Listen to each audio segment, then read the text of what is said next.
Hey everyone. Today, let's talk about self concept, your specific person. Are you ready to receive? Lean into my faith for you today. I believe in you that you can manifest your specific person and become the best version of you, the version of you that has all of your desires. So let me ask you, maybe you've read it on my community posts before, but it's relevant to this discussion. Does the farmer believe in the crop before he sees it in his field? Of course he does, beginning with the end in mind. So you should also believe in your desires being fulfilled. Okay? There's analogies here in this video, stick with me, that help me as I work towards my manifestations. It's self concept work. And working on your self concept means really doing an honest deep dive into understanding and shaping your perception of yourself. And if you've listened to me before and crafting affirmations to manifest your specific person, I've also embedded self concept affirmations in there with it. Like it's so critical, you know. And one of them, the most important one, is everything is working in my favor. Like you have to reshape that and assume that right out of the gate because it makes everything in your life so much better. So you're shaping your perception of yourself, like that's job one. And it's all about acknowledging your strengths, recognizing your weaknesses. We only know ourselves too well, right? And it's all about developing a balanced view of who we are and the things that we need to consider. It's like our self-awareness. And how is your present moment awareness? Are you able to catch yourself? Because honestly, in affirming for your specific person, have you ever caught yourself where you're affirming and then your the old version of you, like the old subconscious programming, wants to try to take over and inserts all kinds of negative thoughts into your head while you're affirming, and trying to get you to loop an old argument or something that you felt like you were right about, and you keep getting stuck in that loop. You have to like really pay attention and be able to, in a healthy way, catch yourself when you have those inner conversations. So number one, self-awareness and paying attention to your thoughts, feelings, and your behaviors, and reflect on how they influence your actions and even in all of your relationships. We're working on trying to be the best version that of ourselves that we can be. Like that's the core of self-concept work. And also loving on yourself, your self-acceptance, embracing your imperfections, and being kind to yourself. Like, are you kind to yourself? Like, I can honestly say that sometimes I'm my own worst enemy. Like, I would beat myself up, and I've been able to steer away from doing those things, and it's resulted in me being a happier version of me. But just recognize that all of us, everyone has flaws, and it's okay to be imperfect. But loving on yourself is the first step in this journey, in my view. Self-esteem, building a positive sense of self-worth is another, it's the next part of this that I wanted to get into, and celebrate the things that you're doing right, that are going right in your life. Practice gratitude and, work on the areas in your life where you're a little less confident, and work on becoming a new version of you. That's what all this is all about, and becoming the version that has all your desires, that's living everything the way that you desire, and doing and taking actions that map to that end, on a daily basis, and being a non-negotiable version of yourself that just goes and does it, and it's all about personal growth, on this journey. Like, set goals for self-improvement. Focus on you and work towards them, and this could be learning some new skill, something in your job, or something that just makes you feel good, and do things that help you to develop healthier habits, and what I was saying earlier about your present moment awareness, like sometimes phones or, there's other things in your life that can be distractions that take away from you being that new version of you, and, knowing when to say goodbye or to let that go so that you can develop healthier habits and become a better version of you. And trying to enhance and take actions that help to enhance your emotional intelligence is also a part of this. And like I said, like there were times while manifesting my specific person, like I would have negative stuff in my head, and being able to catch yourself and steer yourself back towards that which you desire, it's a form of emotional intelligence that you're developing, and that's good stuff. And then last but not least, self-identity, understanding you, and being able to appreciate you, your values, your beliefs, because a belief is a thought that you keep thinking. And everything that we cover on the channel is just about reshaping yourself and your beliefs, having new thoughts, new assumptions, and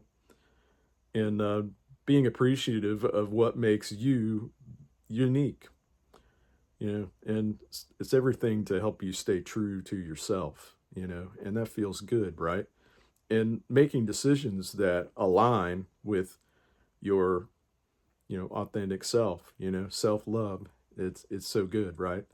So actively engaging all this and all these areas, you'll develop a stronger, more resilient version of you. And, it all builds up your self-concept that empowers you to navigate life's challenges, because we all have challenges, and, how we handle it, it's just important, and you want to handle everything with clarity and confidence, right?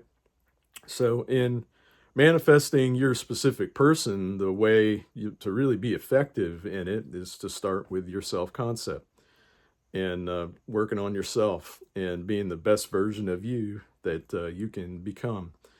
And there's times, and I'm guilty of it, where your energy is not in the right place, and we, end up getting in our own way, and sometimes, you can find yourself not putting yourself first, and your specific person, as I've said in a previous video, is not the star. You are the star of your show. It's your story, and they're just supporting cast. They're a supporting role, but they're not the main attraction. It's you. You are.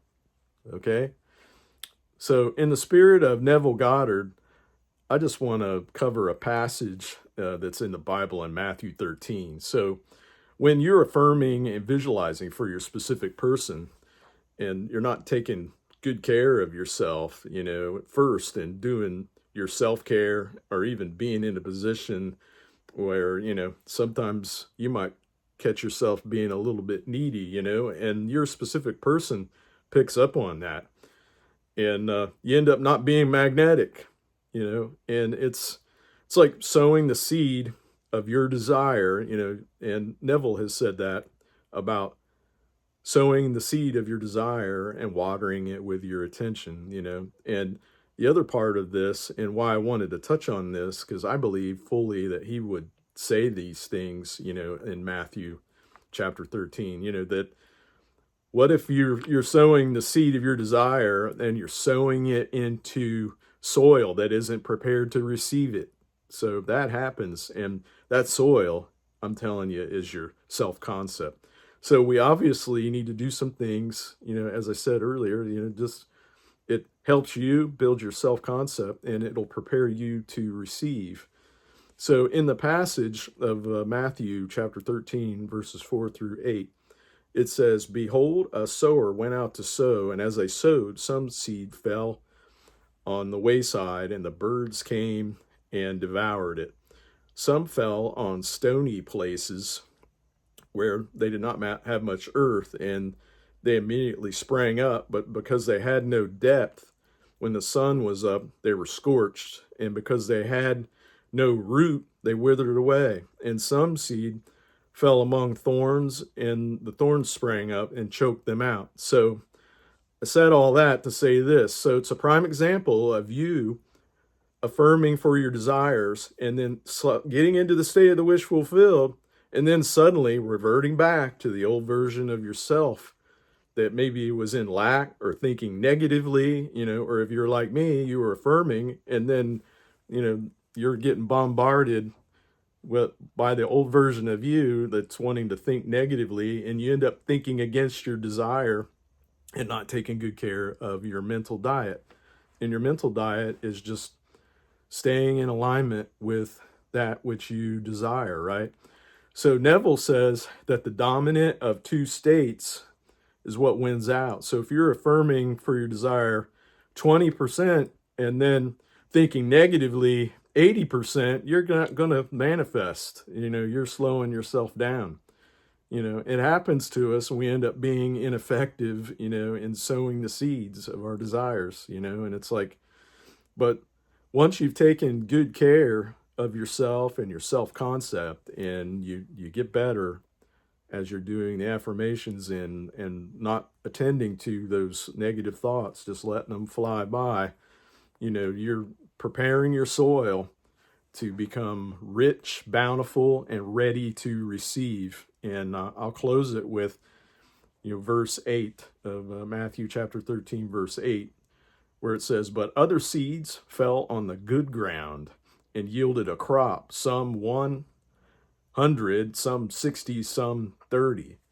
So you are working on you and becoming the best version of you, like you are that rich soil that's ready to spring forth with your manifestation.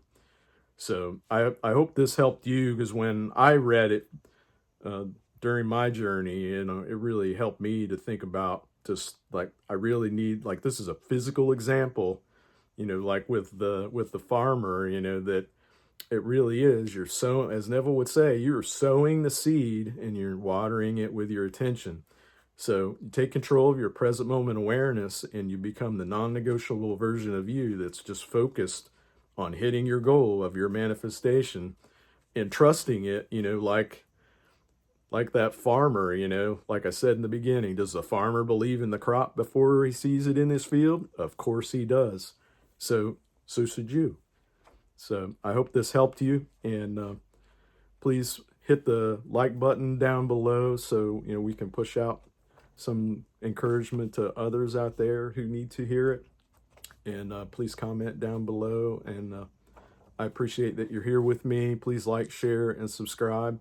I love you guys. I'm with you all the way, and let's keep affirming and visualizing for your desire and whatever it may be. All right. I love you. I'll talk to you later. Bye-bye.